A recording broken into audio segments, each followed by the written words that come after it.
अस्सलामुअलैकुम। मैं हूं आसिफ यार और आपको अपने YouTube चैनल में खुशामदीद कहता हूं। आज मैं आपको बताऊंगा कि पाकिस्तान स्टॉक एक्सचेंज में हम कैसे कारोबार कर सकते हैं। घर बैठे हम कारोबार कर सकते हैं, स्टूडेंट भी कर सकते हैं, जॉब वाले भी कर सकते हैं, कोई भी कर सकता है। तो अब ये करना कैसे है, मैं कोशिश करूंगा कि जल्दी जल्दी आपको छोटी वीडियो में तमाम मालूमात समेट दूं। चलें जी, शुरू करते हैं कि आपने पाकिस्तान स्टॉक एक्सचेंज में कारोबार करना है। स्टॉक एक्सचेंज में होता क्या है, शेयर्स की खरीदो फरोख्त होती है। अब ये शेयर्स क्या हैं? शेयर्स कंपनी जो है अपनी शराकत दारी बेचती है आप लोगों को कि आप मेरी कंपनी के शराकतदार बन सकते हैं, मेरी कंपनी के शेयर खरीदें और मेरी कंपनी में हिस्सेदार बन जाएं।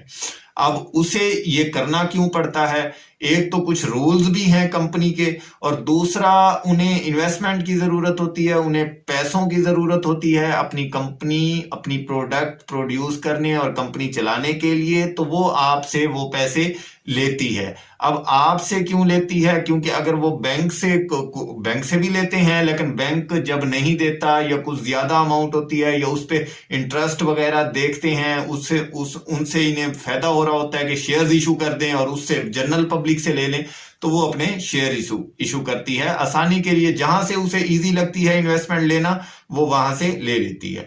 तो अब कंपनी ने अपने शेयर इशू किए। अब कंपनी जब शेयर इशू करती है, मैं कैसे खरीदूं? मैं बैठा हूं यहां और कंपनी, मिसाल है पाकिस्तान स्टॉक एक्सचेंज लाहौर, कराची, इस्लामाबाद, मैं नहीं जा सकता।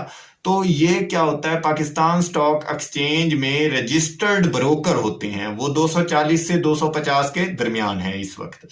तो आपने करना क्या होता है कि उनमें से किसी ब्रोकर के पास अकाउंट खुलवाना होता है, जैसे हम बैंक में खुलवाते हैं। वो उनकी डिटेल आपको पाकिस्तान स्टॉक एक्सचेंज की वेबसाइट पे मिल जाती है। आप उनकी वेबसाइट, पाकिस्तान स्टॉक एक्सचेंज की वेबसाइट पे जाएं, वहां से ब्रोकर की मालूमात लें। फिर उस ब्रोकर की अमूमन वेबसाइट्स होती हैं, आप उनकी वेबसाइट पे चले जाएं।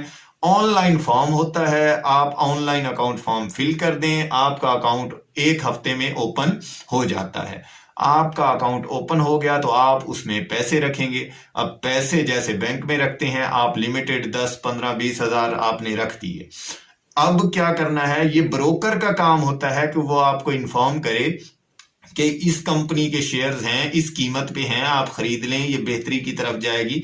वो आपको एसएमएस कर सकती है, व्हाट्सएप कर सकती है, ईमेल कर सकती है, या अपनी वेबसाइट्स पे मालूमात दे सकती है। आप खुद भी अपनी रिसर्च कर सकते हैं कि मैं किस कंपनी में इन्वेस्ट करूं।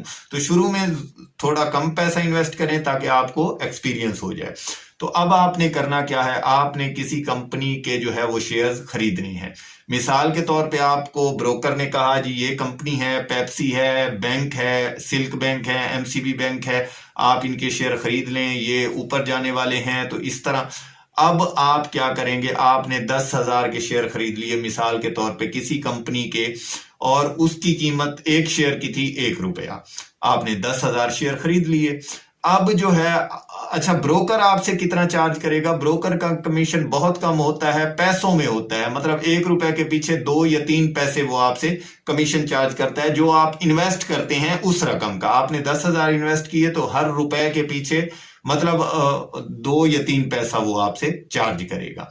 अब आपने इन्वेस्ट किए तो वो कैसे करेगा? उसने आपके अकाउंट से पैसे निकलवाने हैं, जो आपका अकाउंट वहां है, और आपके बिहाफ पे शेयर खरीद लेने हैं और वो शेयर आपके अकाउंट में डाल देने हैं।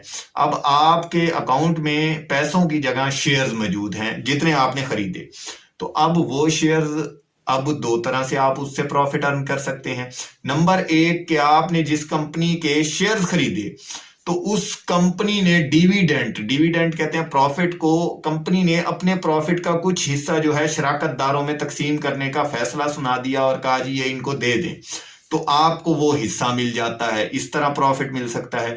लेकिन कंपनी ने अगर डिक्लेयर नहीं किया और आप पूरा साल या 6 महीने शेयर्स नहीं रखना चाहते, आप उनको सेल करना चाहते हैं, तो अब आप देखेंगे कि आपने 1 रुपए का खरीदा था, 1.5 रुपए का हो गया या 2 रुपए का हो गया, तो अब आपने उसको सेल करना है।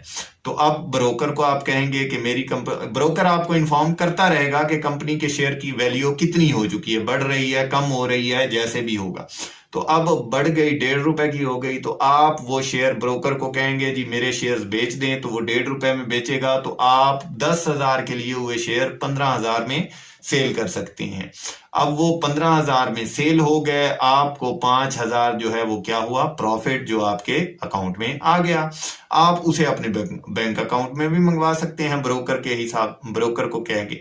तो आप इस तरह इन्वेस्ट करके, मतलब जैसे जैसे आपकी इन्वेस्टमेंट ज्यादा होगी या अच्छी जगह इन्वेस्ट हो गए और आप उस शेयर्स की वैल्यू अचानक बढ़ गई, तो आपको बहुत ज्यादा भी प्रॉफिट हो सकता है लेकिन कम भी हो सकता है। और अगर आपने ज्यादा रिस्क, मतलब कि आप बगैर रिसर्च किए ऐसे ही खरीद लिए, तो नुकसान भी मुतवक्की हो सकता है कि आपने 1 रुपए का एक शेयर खरीदा और वो 90 पैसे का हो गया, तो आपको 10 पैसे फी शेयर नुकसान हो सकता है, या दोबारा बढ़ भी जाते हैं।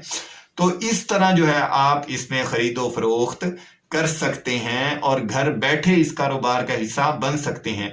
ये बेहतरीन बिजनेस है घर बैठे करना, कि आप जॉब में हैं, स्टूडेंट हैं, कोई काम कर रहे हैं, आप बाआसानी इस बिजनेस को कर सकते हैं। अगर आपको इसके बारे में कोई मजीद मालूमात चाहिए हो तो आप कमेंट सेक्शन में मेरे से जरूर सवाल कीजिएगा, मैं आपको उसका जरूर रिप्लाई करूंगा। मिलते हैं नेक्स्ट वीडियो पे, तब तक अल्लाह हाफिज।